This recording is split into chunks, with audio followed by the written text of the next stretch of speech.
And we are live.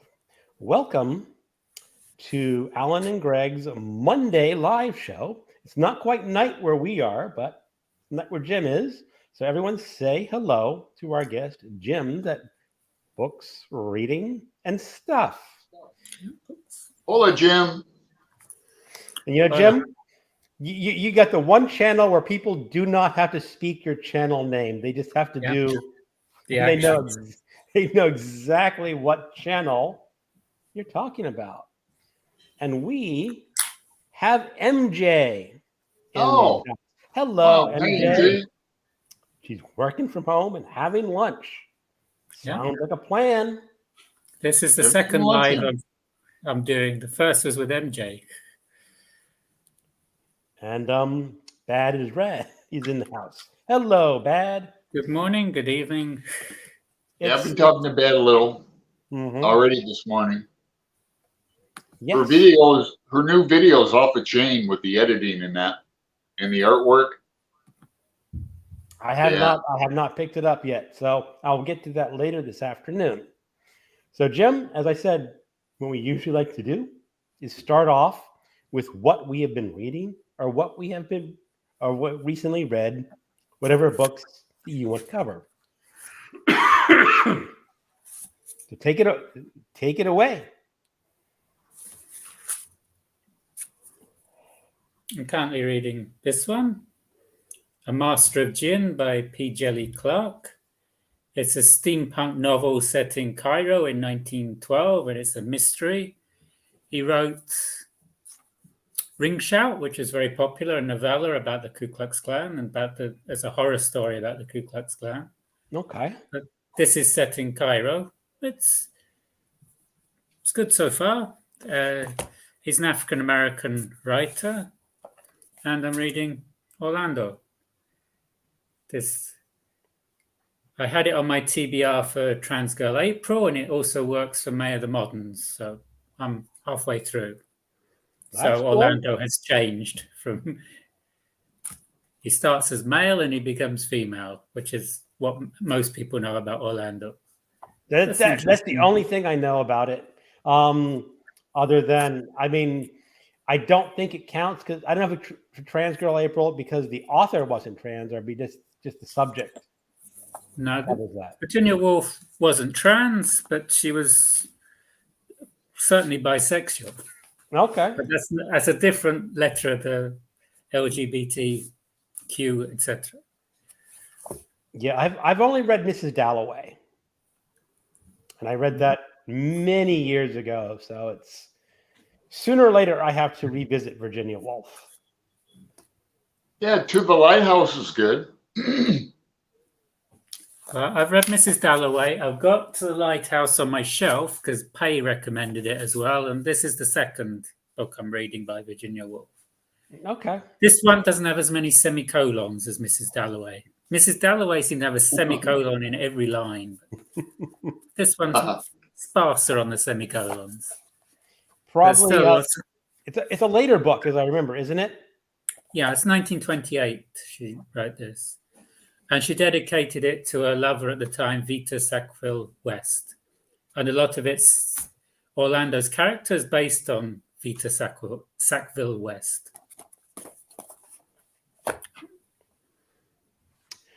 Okay. I wish I could have been part of the Bloomsbury group.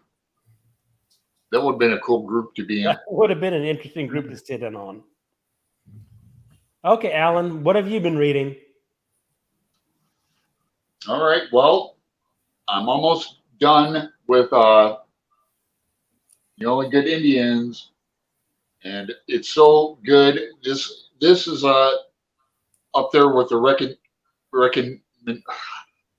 recognitions as the best book of the year for me. Really? Psychological thriller, Native American.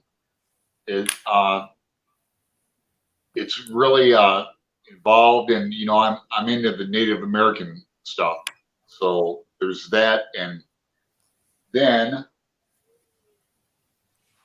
it's so good I don't want to finish it. I've got like 20 pages, and then I'm not quite done with Shannon's book, and I saw that you have that now, Greg. I did. So I don't want to spoil it.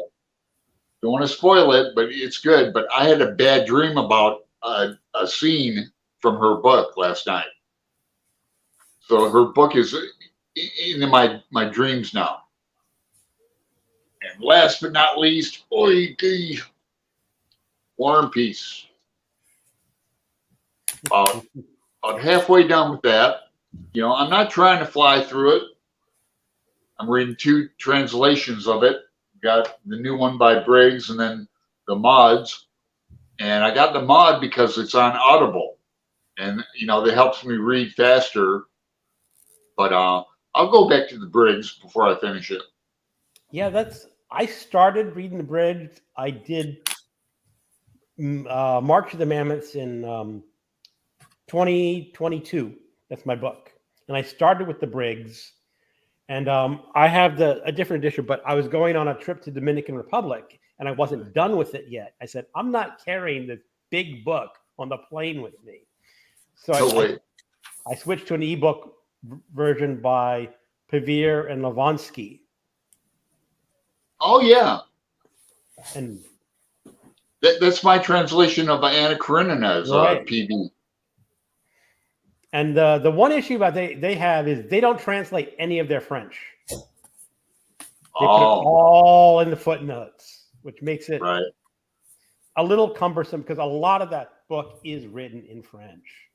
Yeah, this is Pevere and Volonsky as well. This Master and Margarita. Yeah, that's a wild book. Have you read that one? You read that, Jim? Yeah, I read it. It's a crazy book. I've not read it. Is flying around Moscow naked on a broomstick at one point. It's a very strange book. Yeah.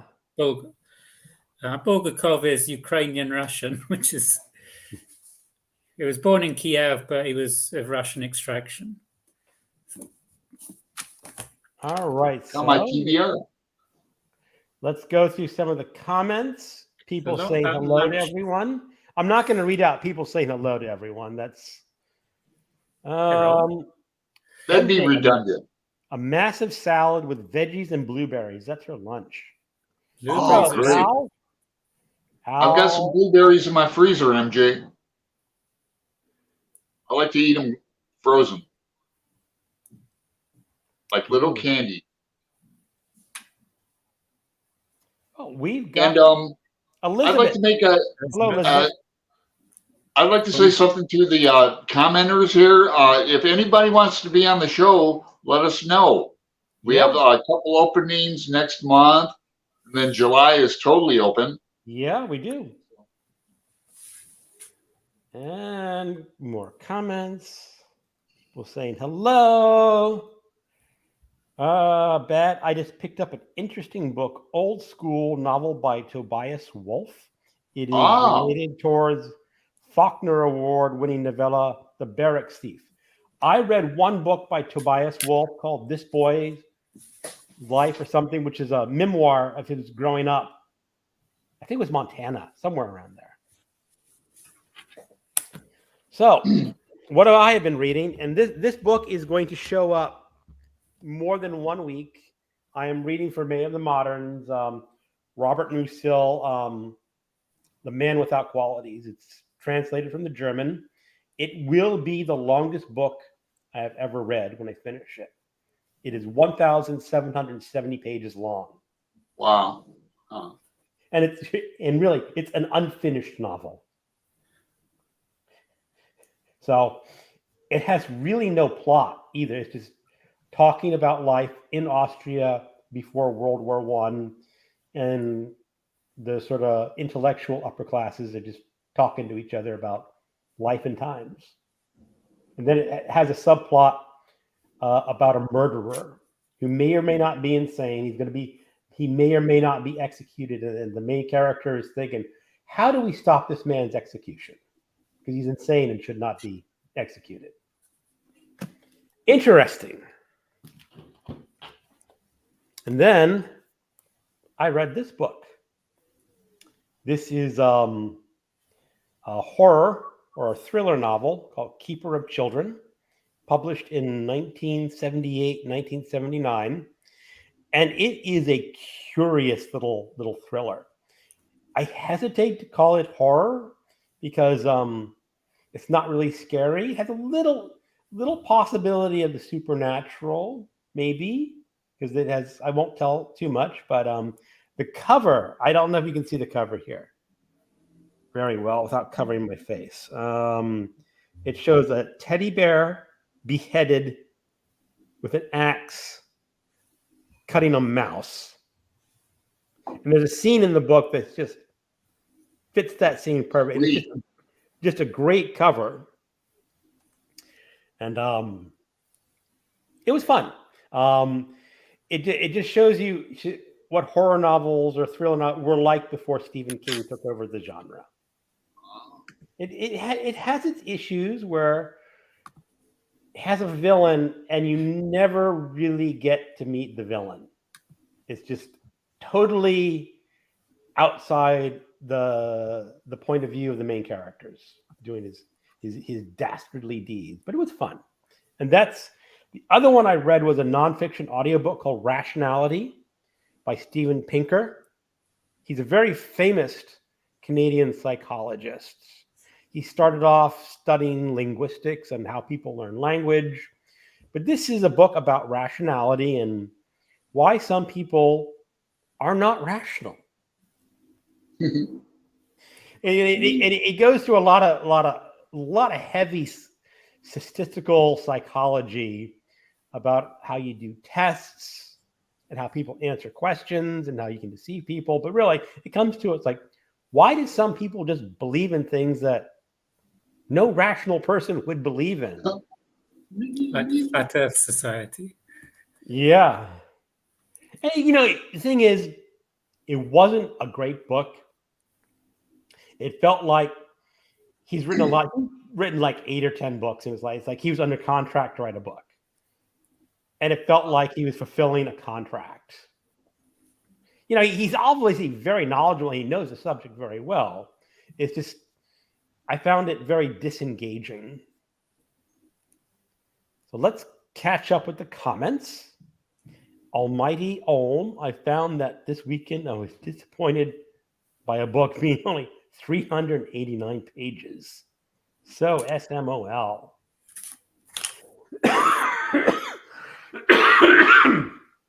Hey, Elizabeth. Elizabeth, a 1,000 plus page novel without a plot.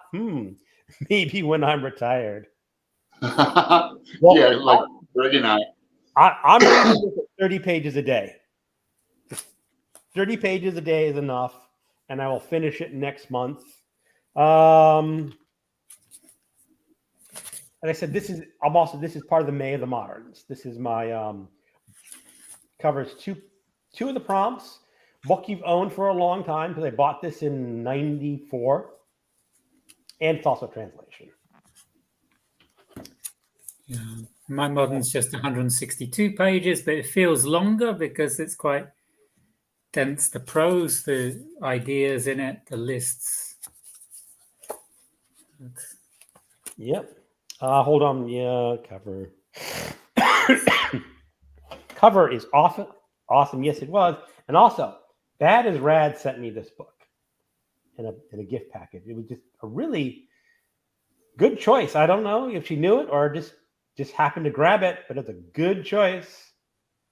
Paperbacks from Hell. Oh, yes. I love the Paperbacks from Hell. Dad is the one who sent me this. Dad sent me this, and she hasn't even read it yet. And now she's going to, but that's how good she knows me. Bad is saying later in the show, Greg, can you explain that $120 book that I found in the bookstore? Layman. Why is it so interesting, disturbing? Let me get through the notes and then I'll show you because it's a good one. Paperbacks from Hell have the most neat front covers, right? Oh yeah, some of them are really great. 100% says MJ. Yes, I still wish they made them that way. That's one part of modern paperback books. The covers are no good anymore. Just happened to grab it. Okay, you did. Well, you just happened to grab it bad, but it was a good one. Okay. Here is a book that Bad as Brad mentioned. She saw it on sale at Half Price Books. It's $120 currently at that. I bought it for $50. What makes this book interesting is everyone who reads Harder probably has heard of Richard Lehman. You heard of Richard Lehman, Jim? You read some horror, I know. Don't know Richard Lehman. Sorry. Okay. He was an American horror writer who was more popular in Britain until he died, and then he got really famous. And what happened is after he died, as you notice, one of the editors is Kelly Lehman, which is his daughter, and she went out to a lot of other horror writers and asked, "Can you write a short story for an anthology that honors my father?" And that's what this book is.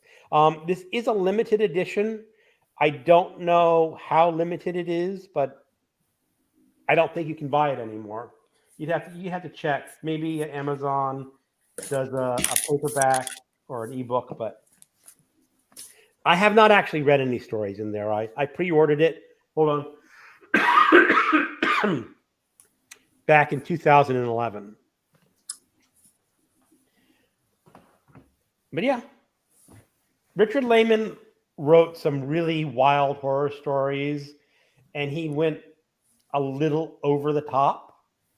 He had an obsession with female anatomy. Oh, jeez. Which he loved to describe. All right. Christopher, Even Star, hello. Hey, Christopher. All right. And Bad as Red, still considering that book. Look for it cheaper, Bad. You might be able to find a cheaper copy than the 120. Okay. So do we have any questions for Jim from the audience? Or Alan?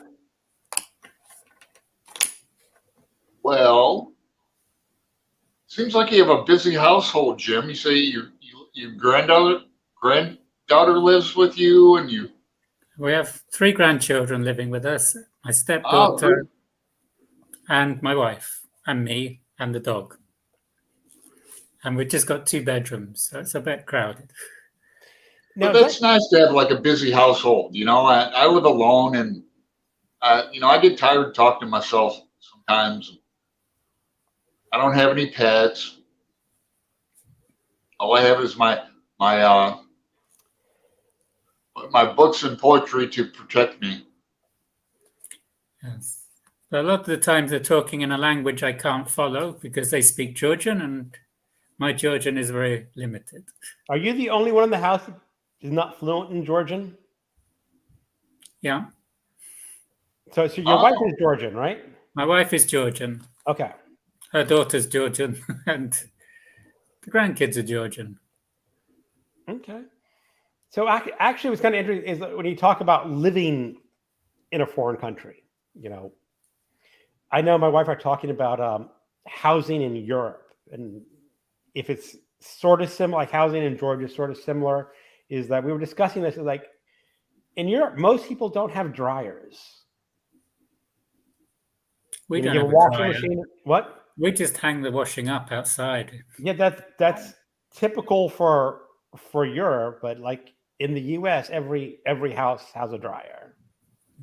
But in Europe, everyone does the air drying. When I was in Ireland for a few months, we had a washer and dryer stacked on each other. But then they also hung out clothes in the backyard. But Ireland's very wet, so there's not many days you can hang up the washing to dry in Ireland. True. It's a lot of rain.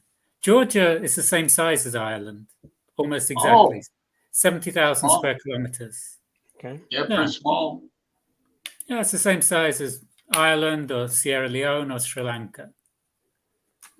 But it's bigger than Armenia, which the Georgians are happy about. So what size? How large is the city of what? Tbilisi? Tbilisi, it's about 1.3 million. And that's the capital. That's where I live. So it's small for a capital. For Georgia, it's a big city, but for a capital city, it's not very big. Atlanta's bigger, and Atlanta's in the other Georgia. And the other Georgia is bigger than this Georgia. The state is bigger than our whole country. Right. You've done some like vlogs outside of you showed us your city a bit, Jim. I really like those. Yeah, I do a lot of the shorts. I just have my phone with me. I just take pictures of the city, the craziness of people crossing the roads. And I remember that one. Is like, I'd be so worried about running them down. Yeah, it's like, I'm surprised I haven't seen more accidents. The driving here looks crazy. I don't drive. I'm thinking about doing a vlog going down by the river here. It's really beautiful lately, and get out of the house. And I don't know, I was holed up like all weekend. I didn't even leave the house. I was busy like reading, and then I'm working on a longish poem that might be published in a new anthology coming out. Not Stygian Society, another one. And then I like NBA basketball, so I watch that all weekend. But yeah, I need to go by the river. Yeah, this is our most famous Georgian, unfortunately. Oh yeah, Stalin. Yep, he was born there. Born in Gori. It's about 50 miles from here. I've been to the house where he's born, a small house. There's a whole museum around it. I bet. Yeah, I've heard that. Yeah, I have a first volume of a Stalin biography.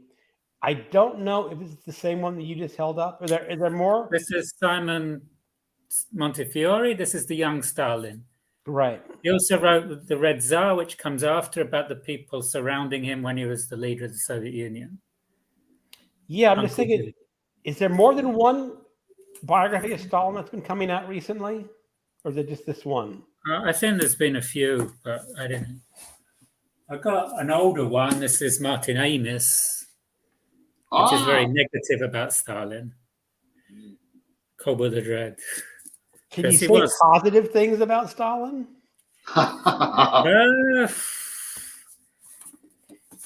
He did become a monster, but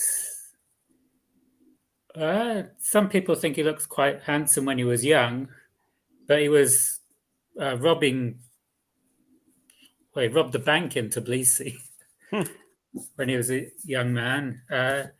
And part of why he became a monster was because his first wife died very young with an illness, and his second wife committed suicide. He didn't have a very stable home life. Didn't have good luck in marriage. Here's a question from Bad. Do you have a bookshelf dedicated to your grandchildren to read? Do you pick out books for them to read, Jeff? Good question. Good question. They have bookshelves. They have books. What I do is sometimes I take them to the bookshop and let them choose what book they want, rather than imposing what book I want them to read, because I think that will be more conducive to encouraging them to be readers when they choose the books, when they feel more power over what they choose. And they tend to go for things like Diary of a Wimpy Kid, the Georgian version of that. And the middle grandchild, she likes Persepolis, the graphic novel set in Iran. She's read that many times. Wow. And she's only 10, but she likes reading Persepolis. And she liked Anne Frank's diary as well. Oh. So we got some young readers already. It's great. Well, yeah. The middle one seems to be more into reading than the other two. The boy's interested in watching Minecraft all the time. Minecraft, of course. Sometimes he's playing it, but he's also watching YouTubers playing Minecraft. I can't see the attraction of watching somebody play a computer game. You either play it or you... I hear you. He just watches other people playing it. I work with some young people. When I say young, probably like, 21 through 25, and yeah, they were into all that. They'd be on their breaks. They'd be watching other people play the video game for like instructions, and they'd be talking about, "Oh, did you see that? Did you see that?" But whatever. Yeah, I'd rather my video game is Finnegan's Wake. That's a real video game. I don't see a video game of Finnegan's Wake, but okay. No, I that's what I just call it. It's like in my mind, it's like a video game. Here's bad. I'd rather live out in the country, Jim. I live in a busy city. Yesterday, there was a 5-car pileup in a Texas Roadhouse restaurant on fire. So I wouldn't mind staying out there. Yeah. Yeah, Jim, I assume you don't have many shootings like every day, like we do in Portland, shootings and that. No, that seems to be an American thing, particularly school shootings. Yeah, Wild West. Yeah, occasionally get school stabbing here, but there's usually one kid stabbing another kid. It's not someone coming from outside with it. Oh. Now, the thing is, like Barry's talking about living out in the country. I live out in the suburbs, and I have to say that not much happens out here. It's rather boring because we don't have a good bookstore. We have one Barnes and Noble, which is really catering to the most popular books. A lot towards teens, and I always have to do my book shopping online. But so I would love to live in a city where you have bookstores and museums and music and all sorts of interesting things you can do. Restaurants.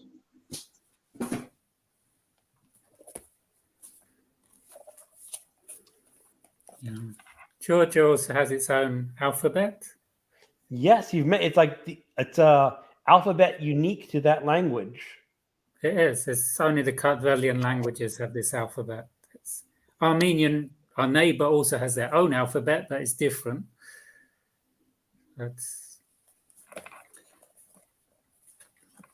It makes it more difficult to learn Georgian for me because I have to spell out each word. It's like learning to read again. I very briefly tried to teach myself ancient Greek. Oh, Lord. What? And the whole different alphabet thing just throws you for a loop because nothing is recognizable instantly. With Spanish, I can see what the word is sort of supposed to be like. And if it has some similarities, I can figure it out. I can figure if it's a conjugated verb or a noun. But I guess in Georgian, it's like very different. Yeah, I have to spell it like Dato Turashvili for the name. This is Mark's here. Hello, Mark. Yeah, I'm getting through my comments. Elizabeth, I suppose watching people play video games is like watching people talk about books instead of reading. Yeah, that's a fair comparison in a way. Or even watching sports. I mean, I've never been really into watching sports like tennis or pickleball. My wife loves to watch pickleball. I'm going like, really? That's interesting, but okay. I heard somebody compare pickleball over the weekend to if you're good at playing ping pong, you'll be good at pickleball. Yeah. Because you can put a big spin on it. And I want to get into a pickleball league. Get off my lazy butt. Get out there. You're in Portland. They have it. Elizabeth. Not Elizabeth, Christopher. Hold up. Watching Minecraft videos is super fun. If the person is fun, then it's like watching a booktube videos. Okay, we're kind of people are saying it's fun. Hello, Mark. Say hello to Elvis. Hey, Mark. Hola, Mark. Mark, I kind of like different alphabets. It makes language learning more like a puzzle, like cracking a code. You okay? I didn't know you could read a foreign language in a different alphabet, Mark. Are you just looking at it like that's kind of fun? Now, Mark, we were talking about you and Sean. Rumor has it, Mark, that in next January you guys are going to do a read-along of War and Peace, followed in February by Anna Karenina. Is that correct? See if it comes back with the answer. Okay. So Jim, can we ask what brought you to Georgia? That's a good question. I came to Georgia as a tourist. I wanted to visit every country of Europe by the time I was 50, and I visited most of the ones in the West, so I was starting to tick off the ones in the East. But I was invited to a wedding in Georgia. And at the wedding, I met Khatuna, who's now my wife. She was put with me in the wedding because she spoke English, so she could explain what was happening, because everything was in Georgian, so I was a bit clueless. And we got on very well. I went back to England, but we stayed in touch. And then the following year, I came to Georgia again after a little war with Russia, and we got married. Okay. Yeah, great. And we've been married 13 years now. Cool, and man. That's a great story. Yeah, I can recommend Georgian wives. Yeah. I've already got one. I don't think I can justify getting another. I'm open. Well, you're Yeah. This is my third marriage, and it's the one that's lasted the longest. Wow. I've never been married. I've been close twice. Engaged and all that. But I was teaching English before, so it wasn't difficult to come to another country to teach English. I taught English in France. I lived in France for 6 years, and I taught English in England as well for a while, and then came here and teaching English again. It's one of the things with teaching English. You can go to many countries, they want English teachers, and here native English speakers have a cachet. Okay. It's like having the Mercedes in the drive and a native English speaker to teach the kids. It's one up on the Joneses. I was this close to going to South Korea to teach English, and because I had a friend there who was working on his PhD in Tibetan art history, and he set me up. He goes, "Come on over. You got a job, get a visa and all that." This has been back in like the 90s, but I was with the mother of my child, who she wasn't pregnant at the time or anything, but I was going to leave her, and I didn't. So I ultimately ended up having a son, so that's a good thing. And life takes its winding roads. It does indeed. It's not a dress rehearsal. We just follow whichever road we take and end up where we do. We can't go back all over again, unfortunately, sometimes. A lot of Americans go to Japan or like Taiwan to teach English. And there's a lot more Americans here than Brits in Georgia. And speaking of going to Japan, Mark, yes, I lived 5 years in Japan and 2 in Hong Kong, so I have some experience. I guess he's talking, not only was he a teacher in those countries, but learning a foreign language with a different alphabet. Although I didn't know that, Mark. Although I think Japanese really isn't an alphabet; it's a character, like the Chinese. It's characters. It's ideograms. Ideograms. Yeah. Korean, I think, has got an alphabet. Korean hasn't.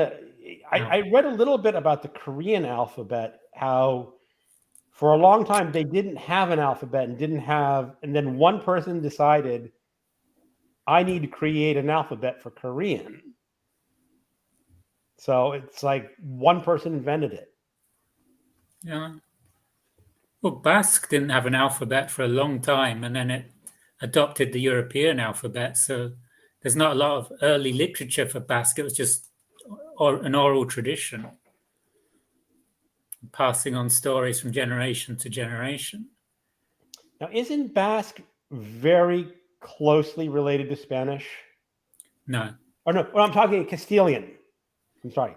Castilian is Castilian is Spanish, and Castilian, Catalan, Galician, they're all Romance languages, but Basque is something completely different. okay. Basque and Georgian are languages that linguists like to look at because they're so isolated. And There is no root language they can trace Georgian back. Is that what you're saying? Is like you can't. Georgian's only related to the languages of this region, the Kartvelian languages, and the other ones like Laz and Svan have even smaller populations than Georgian. They borrow some words from the Turks and the Persians and the Russians, but it's its own language. Even things like mama here means father. In every other language, they're like me is the mother, like maman, mutter, mam. But here, mama is father. So like, if you have a Georgian father and a Russian mother, and you call out mama, they both come. So what is mother in then? Georgian? Mother is deda. Mother is deda in Georgian. Okay. And a boy is a bitch, bicho. It's bizarre language.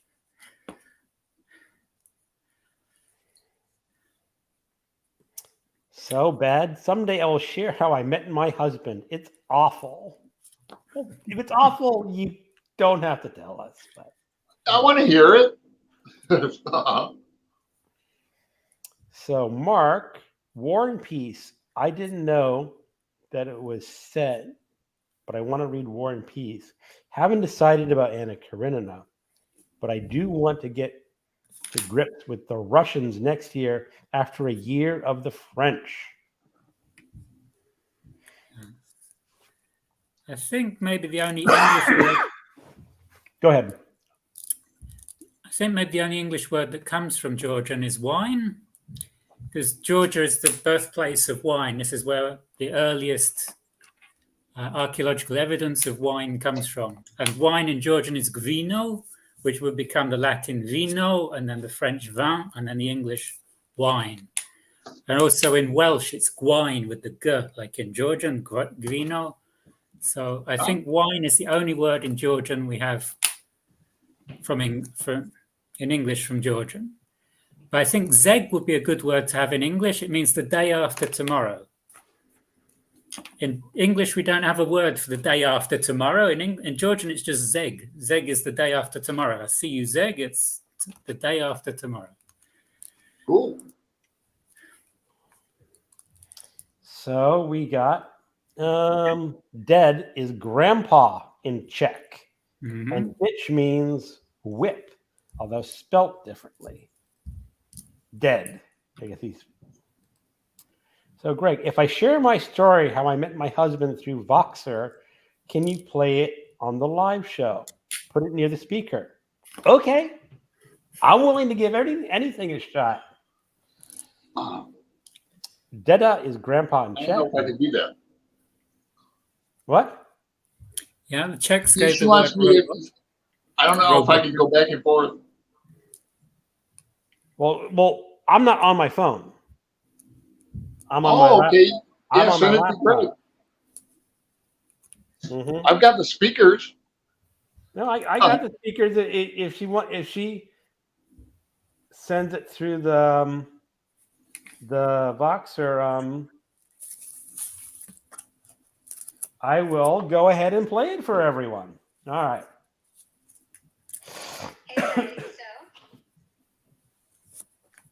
You have a cold, Greg? Yeah, I am still sort of recovering from my cold that I took back from my Caribbean cruise. Oh. This was the day I met my wife. Oh, look at you guys. This was the day we met at this wedding in Georgia. This was Wow, that's great. almost 15 years ago. Yeah, what a happy looking couple. Yeah. Very nice.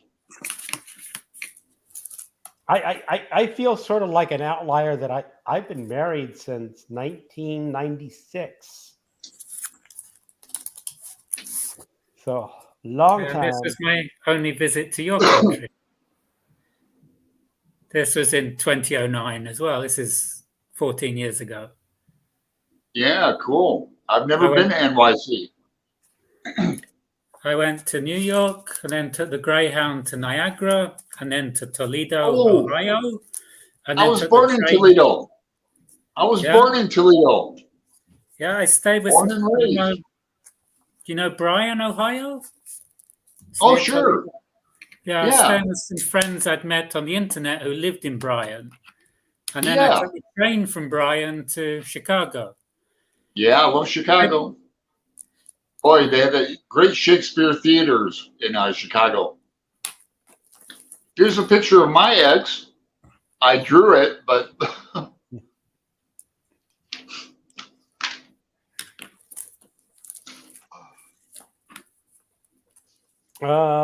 sorry, I recorded those first two messages, but obviously didn't work with StreamYard. Bat'll be back first. And MJ says, Jim, yeah. All right. I've got Bad's message here on Voxer, so let me see how well this works and see if it give me a thumbs up. No, I actually have a microphone right. Hold on. Pull out my microphone. So I'm going to hold it up to the microphone and just let me know if you can hear it through the this as fast as I can. I met a man named Dan. That was his name, Dan. He wasn't so the man. I met him when I was 17. He served the military. He's a little older than me. I forgot how old. He got out. We dated for a few months. I had a best friend named Maria. At that time, Maria. And she was my very, very good best friend. And those two knew each other. So guess what happened? She married my man at that time. She told him to break up with me. So he did. They married behind my back without knowing for months until she had Dan call me in the middle of the morning to tell me that they got married. Great. So when they got married, at that time, I was very nice and naive and sweet and blah, blah, blah, blah. I didn't tell them off.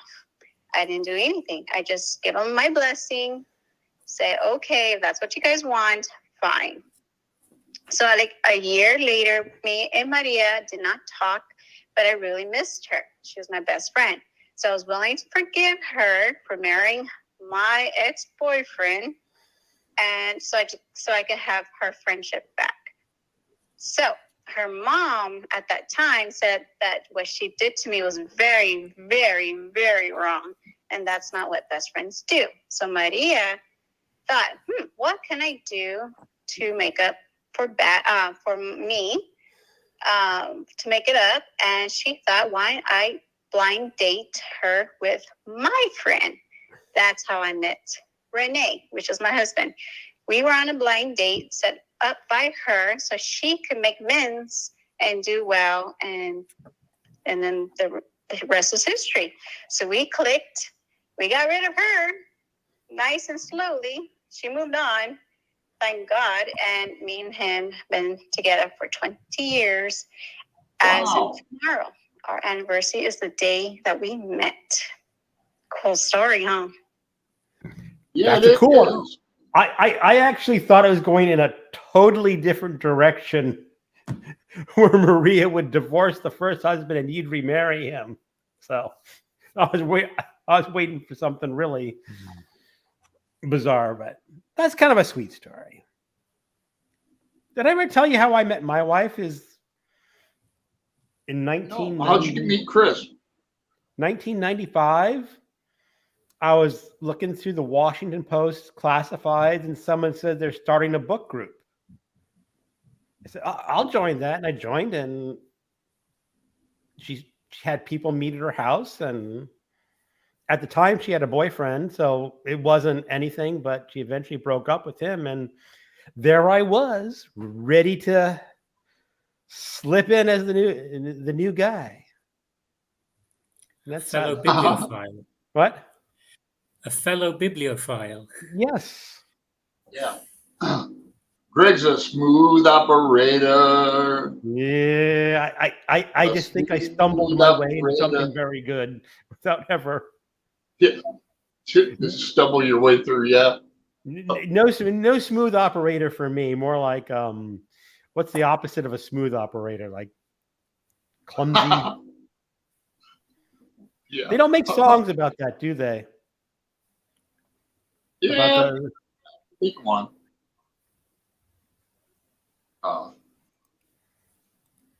Yeah, that's how I end up in relationships too. Usually, like I look over and go, "Yeah, I guess I can do this." I'm not real choosy.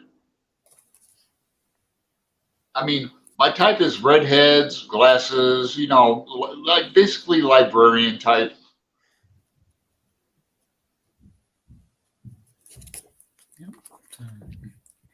More. Now I have I think Greg's Georgian family.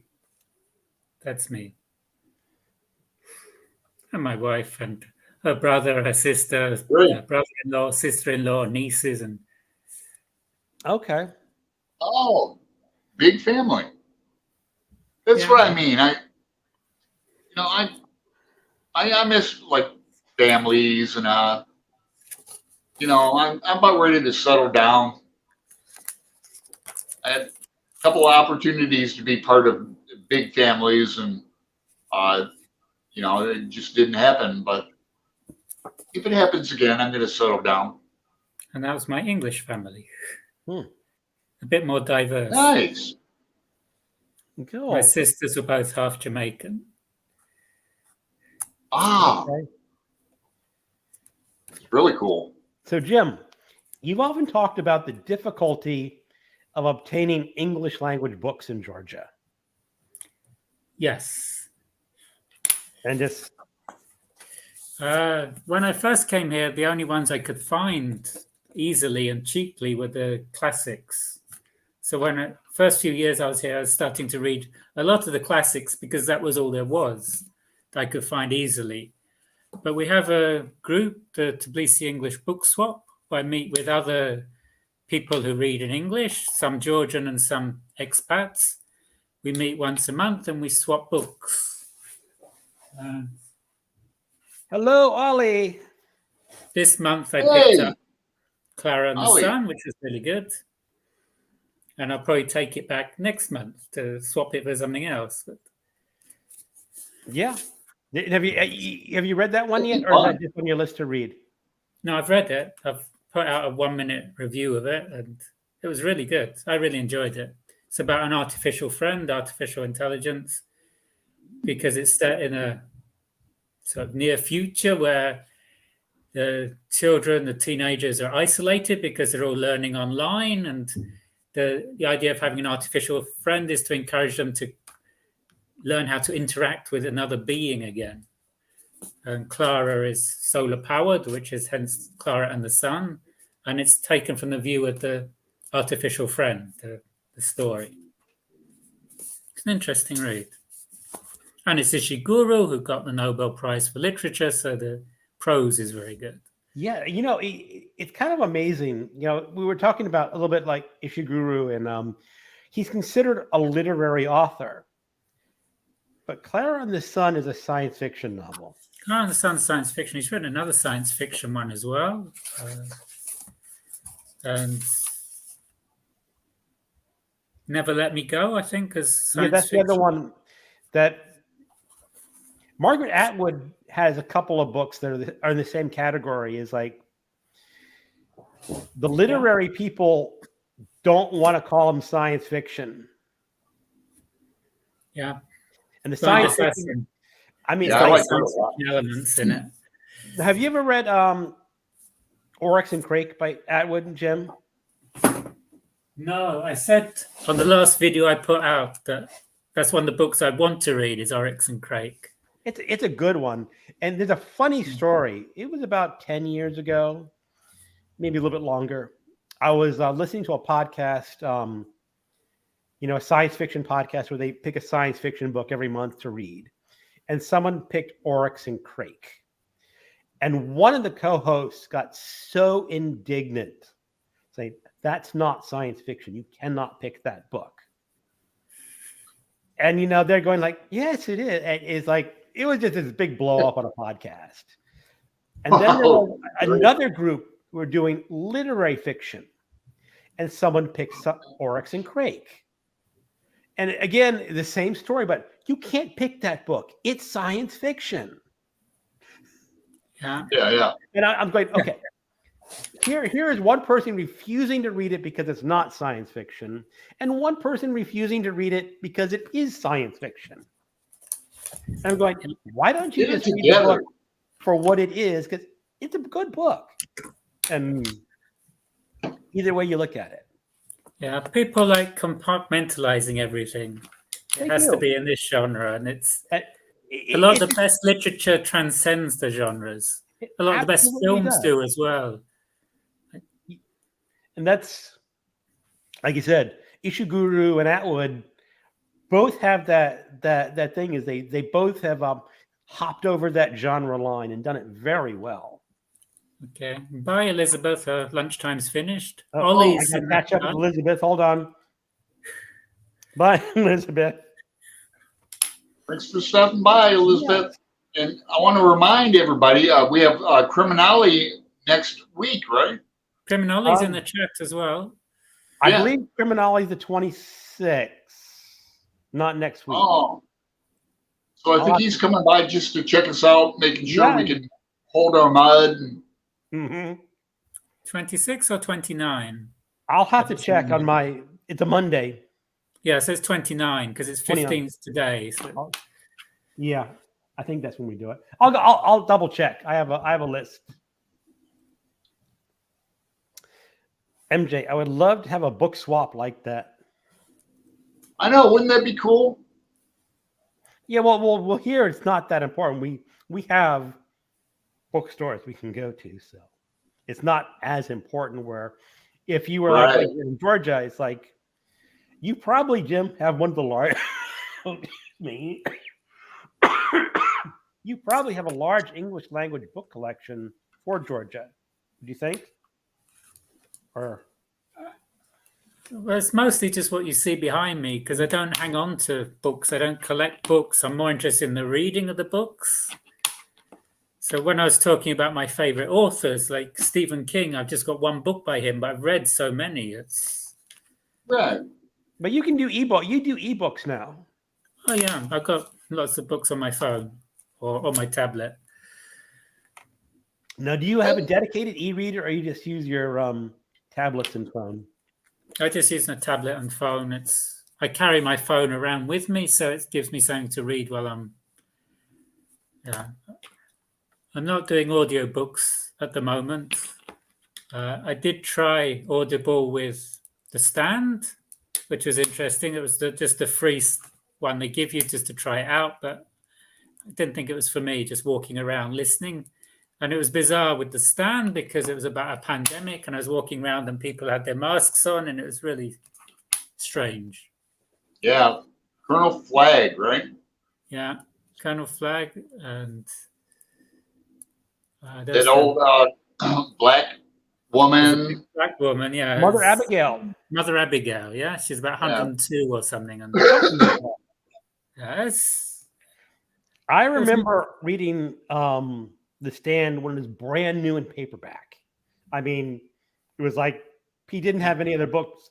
It was like that was his newest book, and it was really great when because I would read it 14, maybe 15. So it was just like, yeah, I read it decades ago too, and I still remember it. Was it Trash Can Man?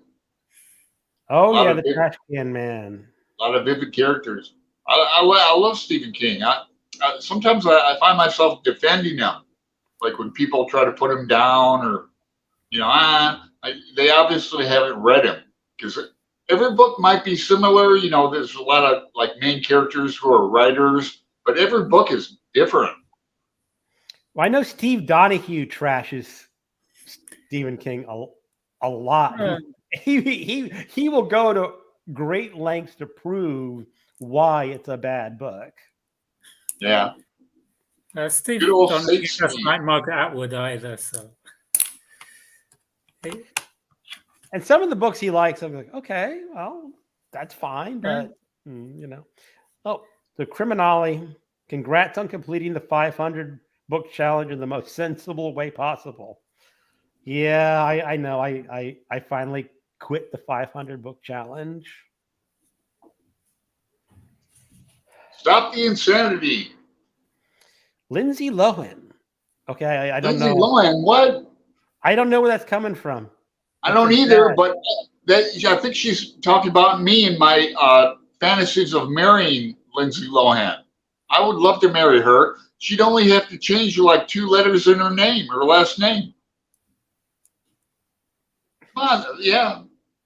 Big Lindsay. See, I told you, redhead, you know, kind of librarian type a little bit. She could play a librarian. Okay, I'm really not. I've heard the name, but I couldn't point out one thing that she's done. Oh, she's an actress. Yeah, I don't watch a lot of movies. She used to be a real partier alcoholic. She would carry around water bottles all the time, but they were filled with vodka. My kind of girl. Oh, wait a second. Bad at saying Jim. Beautiful family, Jim. Family is everything. Hit the like button, fellas. Yeah. Hit the like for us. There's Elizabeth. Yep. Her yeah, I think you're next. Maybe you are next week. They said I gotta check. Usually on Tuesday, I reach out and the next guest and make sure everything's still going good. Greg, I have one. LOL. I want to swap old vintage books with people. The problem is I want to keep all my old vintage books. I like those. I love these covers, but they don't do covers like that anymore. Yeah. Well, Greg, you got a box coming for me in August. For August. Yeah. I'll send you some good ones. The Powell special with their old rack of old. Yeah, I know exactly where to look. Mm-hmm. That's pretty awesome. MJ says bad. Okay. Oh, we got some comment. Yeah, MJ. Yeah, one Barnes and Noble store here. That's it. I know. It's the price you pay for living in a place where you can afford a big house.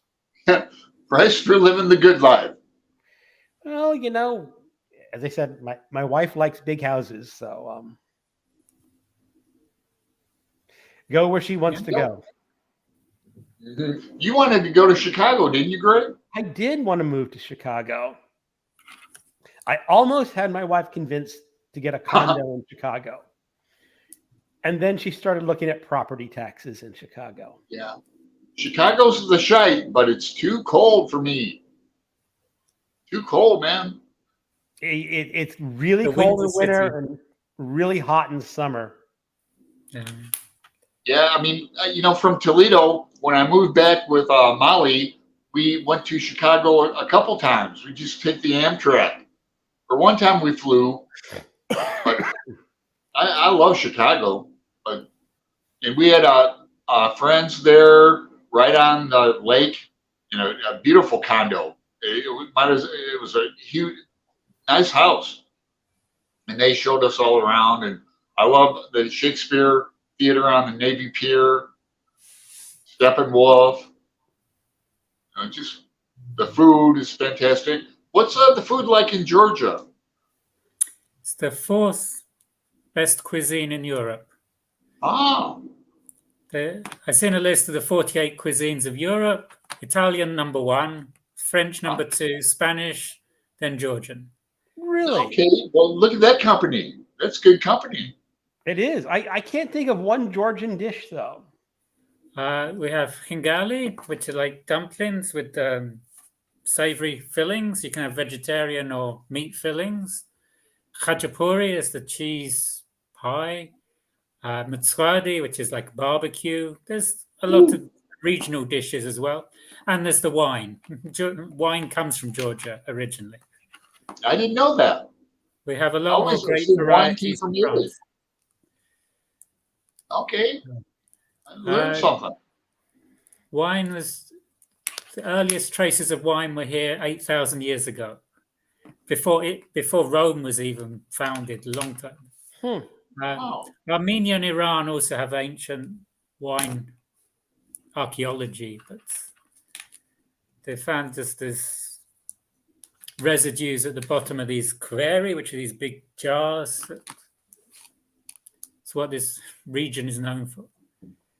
And we got Persia to the east, we got Turkey to the west, we got Russia in the north, and then we got Iraq and places in the south, Armenia. So interesting crossroads. godmother. It's on the Silk Road. My godmother's Armenian. Mm-hmm. The There's thing a is, lot of rivalry between Armenia and Georgia. Oh.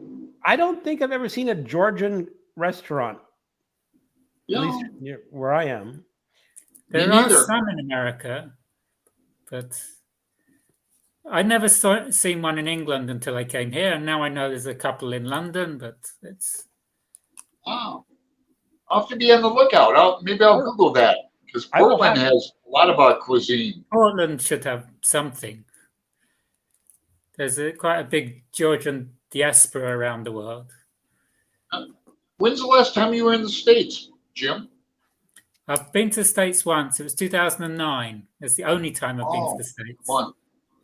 You plan on coming back for a visit?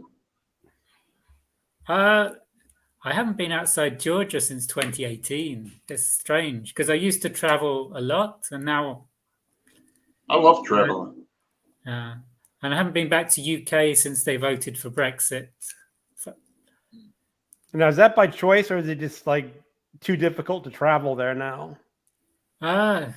it's by choice. It's difficult to travel there as well.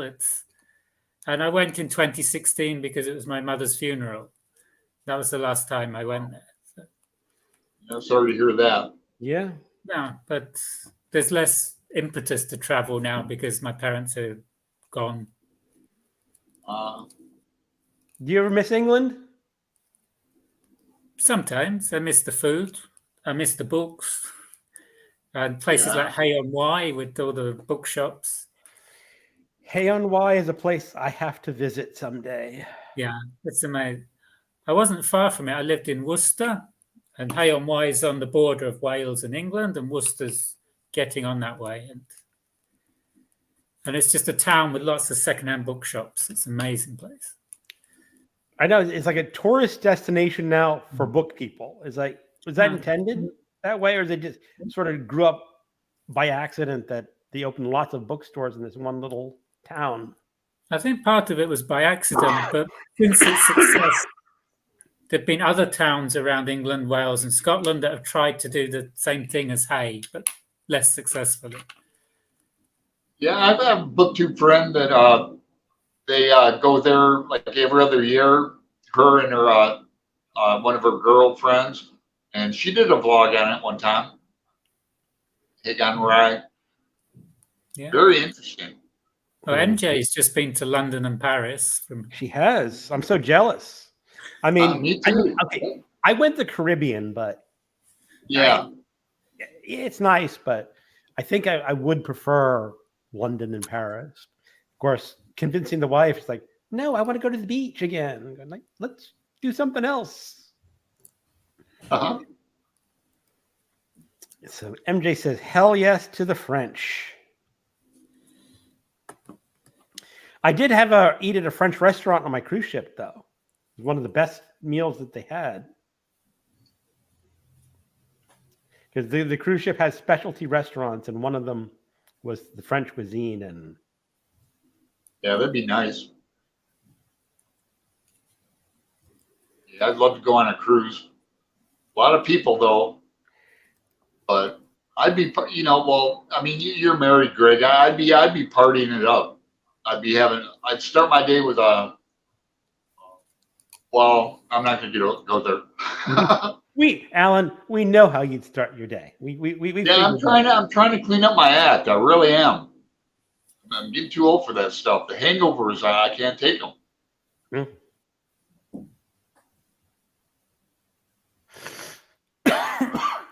But I'd be partying by the pool. I'd be in that pool. Did they have like pool tables and stuff like that? For pool? I don't know. Yeah, if they had them, I didn't see them. They probably had like a bowling alley. They had a miniature bowl. Hold on for 1 second.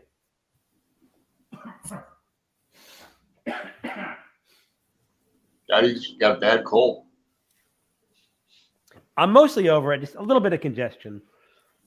Yeah, they had a miniature bowling alley that I saw a couple kids playing in. It's like not a full-length bowling alley. I don't think the bowling balls were. Oh, I wouldn't like it then. But I'd like to go on a cruise. Like some people are afraid to go on cruises. Yeah, it's, as I said, it's very crowded. I came back with this cold, and that's not uncommon because it's a floating petri dish in some way. Yeah. you are. 20 floors. 4,000 people. That's Paris. Ah, there you go. Oui. That's Paris.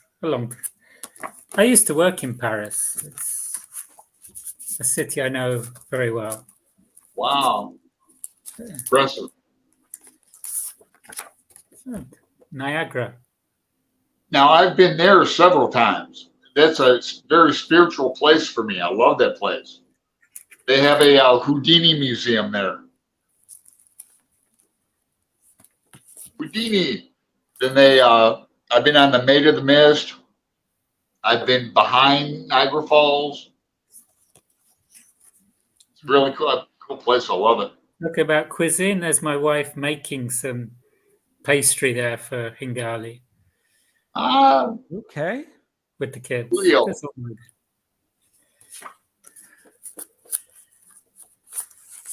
Yeah, MJ says next year for me. Maybe so.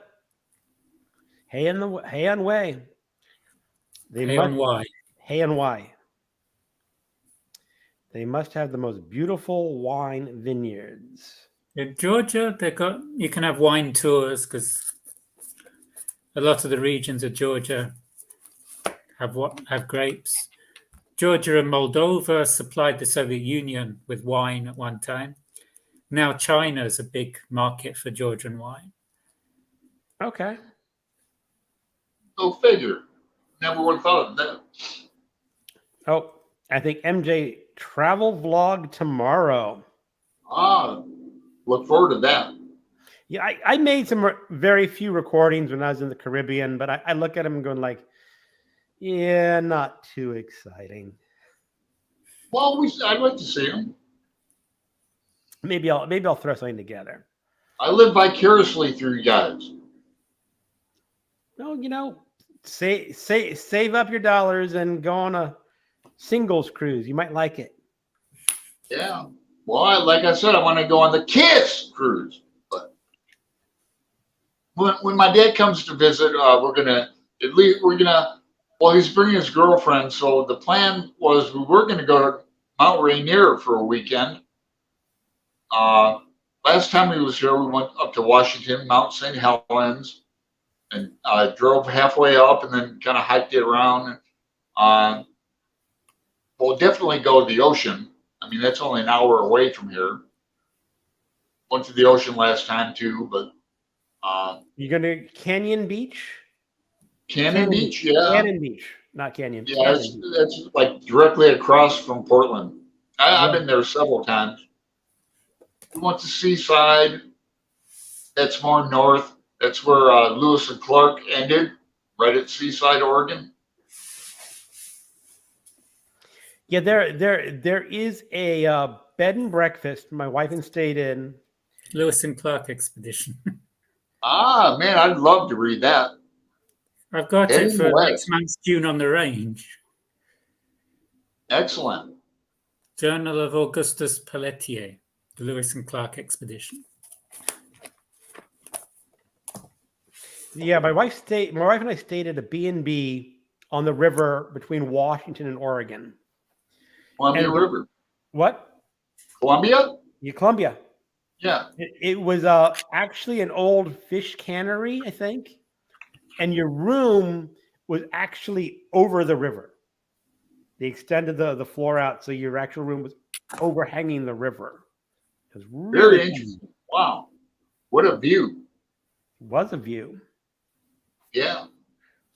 We have a train here that goes right up to Vancouver, Washington. So I've been up there, and that's when I moved here 13 years ago. One of the first things I did was take that train, and you have to walk a little bit, but I just to spit in the Columbia River. I don't know why I wanted to do that. I just wanted to see it, but I think also Vancouver, Washington might be one of the best places to live in the country, because in Washington state, they have no state income tax. a lot And of in- people live up there. In Oregon, they have no sales tax. Yeah. So you just cross over the river and buy all your stuff in Oregon. Mhm. And Yeah, I had a girlfriend in Vancouver. It's nice up there. They have a big, right at the border, they have a big, I don't know what you call it, like an amusement park. With, it's huge. All these restaurants and Ferris wheels, roller coasters. I like the Pacific Northwest. I do too. I really like it, but I didn't get further west than Chicago. I've seen the Pacific Ocean, but from Sydney, Australia, not from. Well, you're well traveled, Jim. yeah, I've never made it to Australia yet. Maybe someday, but I'd like to go to Perth. Hmm. I heard Perth is a big beach I'm town. a Sydney coaster. Yeah, cool. Yeah. it's just the 20-hour plane ride, which would wipe me out. Yeah. When I went there, took me 30 hours to get to Sydney. Oh, London, Lord. Frankfurt, Abu Dhabi, Kuala Lumpur, Melbourne, and then Sydney. Wow. This was in 1987. I flew there.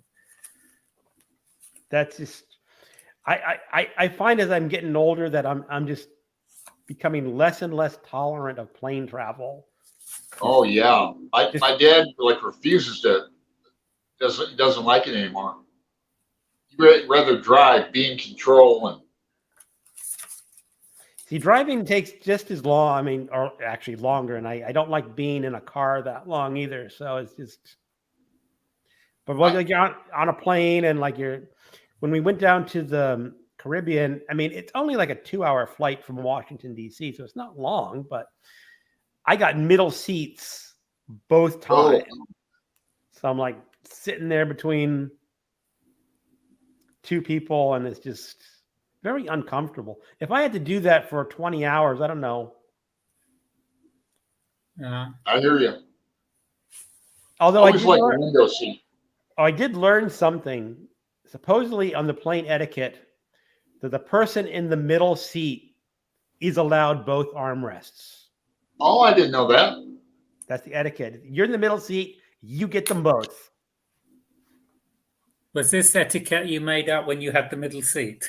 I didn't force it. I learned about it later, but maybe if I go on a plane ride, I'll say, look, I'm in the middle. These are mine. Well, you can have the armrest. Just give me the window. I like a window seat. I do too. So Alan and his Kiss Cruise. Yeah, I think you'd have to drag me on a Kiss Cruise, kicking and screaming. I want to party with Gene. I don't Although know. he doesn't drink or smoke or anything, but actually, I don't really like Gene Simmons. I think he's a blowhard, but they do have a Kiss cruise.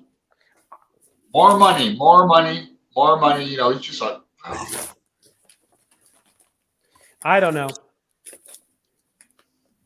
I was a big Kiss fan as a kid.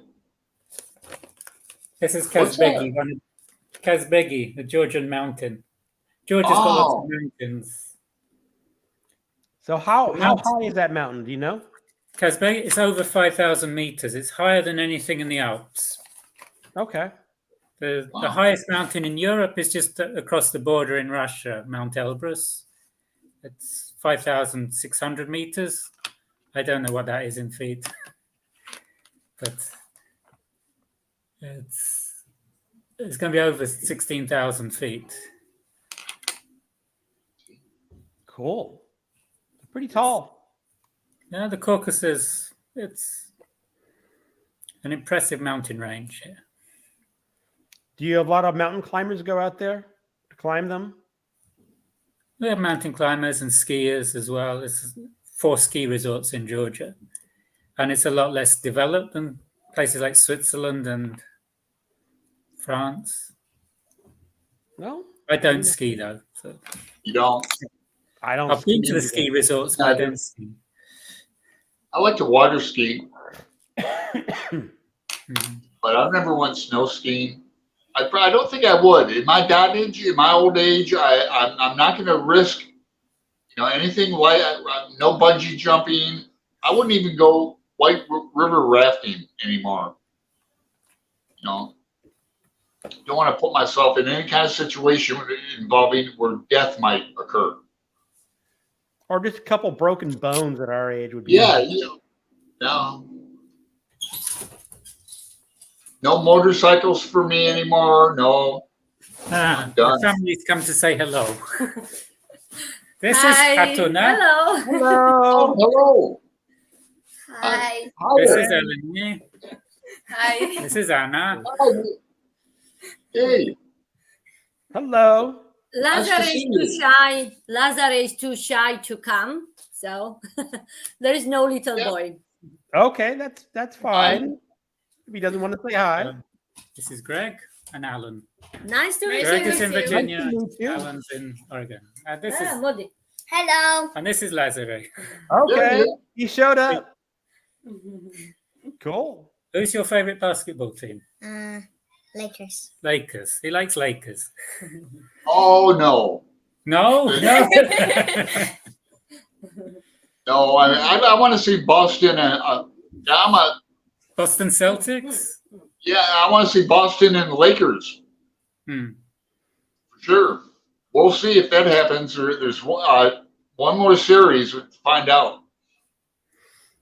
What are you reading? It's going to be a tough series. Say something. What are you reading? Yeah, if you want to show the book panel, they can show the books that they're reading. Yeah. Yeah, go and get it. Bring. She's going to get Persepolis, I think. I don't think So your book. She read something. You read something in English. What was it, Anna? Yeah, this. Yeah. She read the TikTok book. Oh, Great. That's great. Colleen Hoover. Yeah. She's quite popular over in England and the U.S. This is Persepolis. Wow. Get some serious young readers. Okay, did you read it in Georgian or English? This is in Georgian. This is in Georgian. Okay. Now they don't read English, do they? Do you read English? Yeah, I do. This is graphic novel. Oh, graphic novel. Yeah, Okay. you mentioned that one. Yeah, she's read that several times, right? Yeah.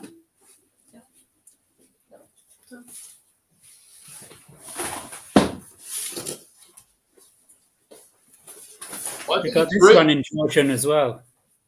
Oh yeah. This is the Georgian version of Mouth. So yeah, that was. Yeah, we They've did. disappeared now. We did Mouse as a group read. Was it November, December? Bye. Bye. Hey. Nice to meet you. Bye, you guys. Bye. Bye. Yeah. Yeah. This is the reason I'm in Georgia. Okay. Good Probably reason. Good reason. Bye, guys. See Bye. you. See you later. Thanks for popping in. Yeah, thanks for giving us a peek at the Georgian family. Yeah, that's really cool. That's like a first for our show too. We've never had another guest. That was really cool, Jim. We've never seen another human being on, except for the guest. A lot of pets show up, but Yeah. the human families have not I shown didn't up. bring the pet. I don't. Abby's probably sleeping somewhere. She doesn't care. She's a dog. She's like, what are you bothering me for? Yeah. Peter says Roald Dahl is great for all ages. Yeah. Oh, let's get Sure. let's catch up with some comments. Peter the book lover, hello. Hey, Peter. Bad is Yeah, I red. got Roald Dahl. I'm only a few hours from the ocean. There's nothing like reading while listening to the waves. Yeah, I when we go to the beach, my favorite thing is not necessarily on the Caribbean cruise, but we went like to resorts in Mexico or the Dominican Republic. You get up early in the morning, stake out a palapa, which is just basically a big umbrella made of leaves, and you just stake it out to read your book all day, read a couple chapters. And okay, I'm gonna go in the water now and go back to reading your book, and that's great. So yeah, Peter is going. He likes Roald Dahl. I have not actually read much Roald Dahl. I think I've read one or two of his short stories. I don't know. One of my favorite movies of all time still is Willy Wonka and the Chocolate Factory, the original. I saw that. My father took my brother and I to see that at a movie theater. It came out. Willy Wonka. I've only seen the movie when I was a kid. That was way It long. still holds up. For me, I love that movie. Yeah, Persepolis is so good. I have not read Persepolis, so I haven't read it. Helena has it in Georgian. She reads it again and again. She's read it at least 4 or 5 times now. She loves that book. is it an adult book or is it a like a kid book or? No, I think it's meant for adults. It's about what happens in Iran and about the Iranian women. Oh, okay. Because I'm about to say the cover looked like it was set in the Middle East. Yeah, it's set in Iran. Okay. Iran. I say Iran because of a British accent. Yeah. Iran. I knew the place you're talking about, so I can see now that I'm off the 500 book challenge, I can go buy these things again. Yeah, Oscar Wilde is saying that Britain and America have so much in common now, apart from, of course, the language. Huh. Yeah, the thing is, I think the difference in language is fascinating. Although the ones I think I mentioned this in some other live group. I was reading the translation of what's the book, The Girl with the Dragon Tattoo, which is a mystery, but it was pretty good. And I had read the first 2 books, and at the time the third book had come out in England, and it was not being published in the United States for another year. And so I ordered it from the book depository. When this is 10 years, 15 years ago, we're still in business, and I ordered the whole series again, so I have a nice set. And there is a scene in the very end in the American book where the girl with dragon tattoo throws something in a dumpster. And then the British book, I was reading it, and it's wheelie bin. And I'm going, oh. So the reason why it's taking a year to get to the United States is there's an editor crossing off wheelie bin and writing in dumpster. And I'm going, look, okay, we're adults. We know that the British don't talk exactly like us, but we can figure it out. And I actually think it's fun knowing like what wheelie bin is. Yeah, I haven't read the third book in that series. I'd like to, but I don't know. I honestly think each book got progressively less interesting. That's my opinion. Is like he hit his when they stride first came and- out, I loved them when they first came out. I couldn't get enough of them. Yeah, I read the first they two. were- I've still a third on my physical TBR to be read. I have a question for you, Jim. Do any like rock bands, good rock bands, come to Georgia and that?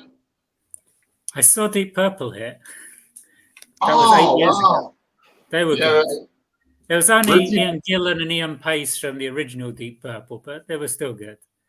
but Richie Blackmore wasn't there? Richie Blackmore wasn't in it, unfortunately. Any original members? I'd love to see Richie Blackmore. I know. I saw him with Rainbow. Ian Gillan, the singer, and Ian Pace on drums are original members. Yeah. But the rest were others. And this summer we've got The Killers and Imagine Dragons are coming to Okay, Georgia. there you go. Yeah. So a few bands make it here. Jazz is very popular here. There's a big jazz festival. They got a lot of American jazz people, but jazz is not my jam, so I don't. Oh no, I like jazz. Yeah, I like jazz and I love blues. Mm.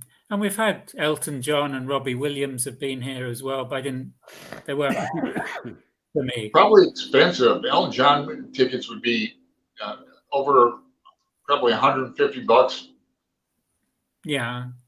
I saw James Taylor and Jackson Brown play here, and they were like $118. But you know that was a double bill, and I couldn't pass that up. Yeah. I've never paid that sort of money for anybody. I paid £15 to see Bruce Springsteen in London, and I thought that was a lot at the time, but that was 30 years ago. Yeah.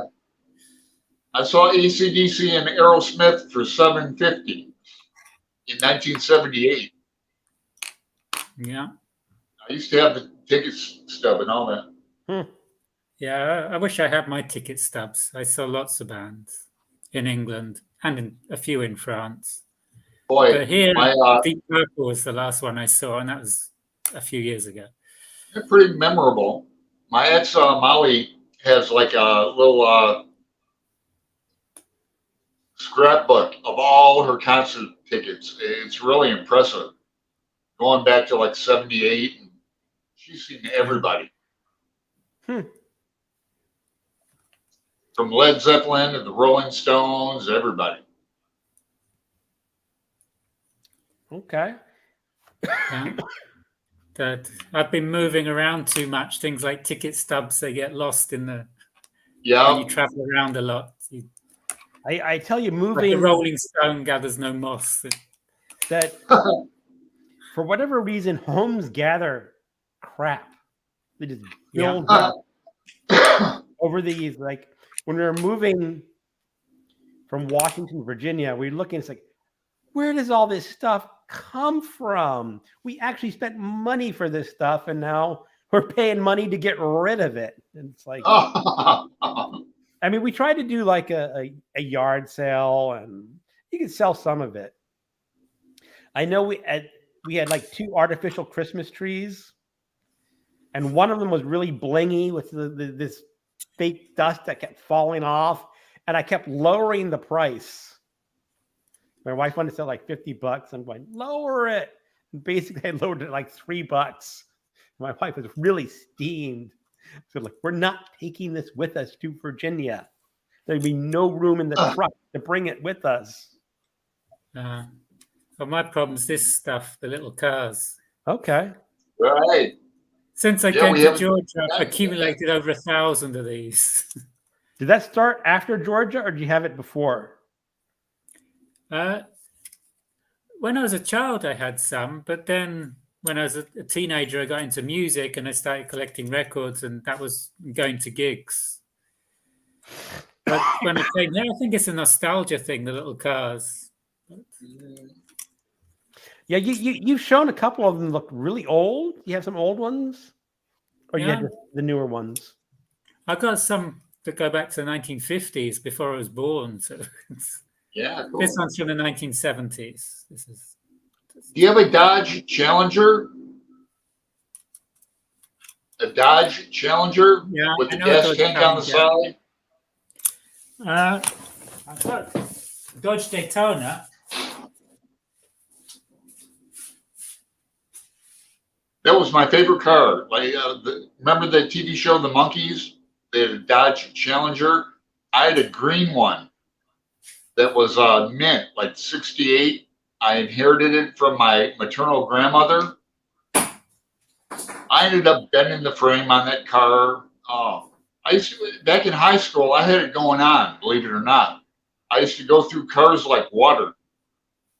Living in Toledo, Ohio by Detroit, we'd go to the car auctions, and I'd get a car, and I could fix them up. Back in the day, you know, I couldn't work on a car for my life. It's all computers and. But This is the Let's see. Dodge Daytona from Fast and okay, Furious. close enough. So it's Yeah, with the spoiler. yeah, massive spoiler. Spoiler Yeah. alert. Yeah, exactly. Nice. I sometimes wonder what happened to my childhood Hot Wheels. This is a dinky from about 1956. Oh, Old van. Wow, I found yeah, it it's here in the market here, so I don't know how it got here. It wouldn't have come in the Soviet Union. I got lots of old Russian cars here as well because they were made here. But I I wonder. remember Hot Wheels, Greg. That's The what- track that- that went like upside down, loop to loop. Oh, the orange track. Yeah, Right. I remember. Yeah, that. orange track. You could hit your brother with them. You could also play swords. Whenever we want to play a sword fight, you brought out your Hot Wheels Hot track. Wheels and- track. Yeah. Yeah. On guard. On guard. All right. So let's check some comments. Witches is the book that got me into reading, says Peter the Book Lover. Criminali says it's adult, something similar like Mouse. That's the Persephone. Persepolis. Yeah. Persepolis, yeah. Yeah, I got the mouse as well. And have you read Mouse in the original English, Jim? I haven't yet read it in English or Georgian. I've got it in Georgian. I get these books in Georgian hoping I'll be able to understand them some. Can you read enough of something like that, or is it still too complicated? No. When I lived in France, after 2 years, I could converse in French with no problems because English and French are a lot closer. The Georgian it's the alphabet. Everything is very different. And Well, I they've got assume you speak it. You speak it better than you can read it. No? They like lots of consonants together. It's worse than Oh. Welsh. Vumguzavrob, I travel. Vumguzu, vmguzu. This is normal in Georgian. It's just in English, it just sounds alien. This language. It must be really hard. Yeah, if you haven't picked it up in 13 years, must be very difficult. Well, I'm not the best student. I'm lazy, and my wife, as You're- you saw, she speaks perfect You're a English. better teacher. You're a better teacher, huh? Yeah, you'd have to say like have her just not speak English to you for a while, and then Yeah, work your way through it. Yeah. But Mouse is a great book. I mean, we did that with Alan. We did the buddy read with MJ last year or beginning of this year, somewhere around then. well, I think I saw it on your channel, which is why I got it when I saw it here in Georgian. I haven't seen Sure. it in English yet. That'd be a great way to practice Yeah. Georgian. As in French, I started with things like Asterix and Tintin in French because it was easier. Like, Right.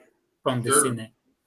It's like me in Spanish. Is like if I have a book with Spanish on the left and English on the right, I can sort of make out the Spanish, just, but if I just tried to read the Spanish, no, doesn't. Yeah, this is the same book. One's in English and one's in Georgian. This is American Fairy Tales by Dato Turishvili. That's the English version. That's the Georgian version. So I could read one and look at the other and see. But it just takes such a long time to do that. And I usually end up reading the English if I do that, because it's just I want to find out what's happening. Well, that's what happened when I did a book with, like I said, bilingual. Is like I could I did mostly read in English, and every now and then I'd switch over to the Spanish page and say, that was an interesting phrase in English. What does it say in Spanish? But it's just so hard. It's like the time to have learned Spanish was like before I got married and get a Spanish speaking girlfriend and go from there, which wouldn't work now that I'm old and married. And go down to Dominican Republic. Bad, Beautiful Family, fantastic. I love that book from Colleen Hoover. Yeah. A lot of British bands are great as well. Yeah. Yeah, Criminale just did a very positive review on that book. I've read one book by her called Verity, which I think Criminale is going to read, or it's on his to be read list. My problem is that she did something at the end, which just, I'm going to say, is outright impossible for a human being to do. It's just not possible for a human being to do what this character did. And it takes you out the story when that happens. It really does. Now, some people are more forgiving for these things. If they're into the story, say, well, I'll just go with the flow. But I've noticed as I have gotten older that my willingness to suspend disbelief is shrinking. Yeah, you mentioned that too. I'm getting less and less tolerant of impossible things as I get older. Saying, look, just stick a little bit with reality here. This is impossible. Yeah. The gender change and the age, the 300-year life and everything. It's sometimes you can do a little bit of manipulation with that, but if you go too far, like now this book, as I said, not a big astral projection where your mind goes out of the body, and not a big spoiler, but this teddy bear and this mouse both have personalities inhabiting them to animate the teddy bear and the toy mouse. Now, astral projection, though, is a real thing.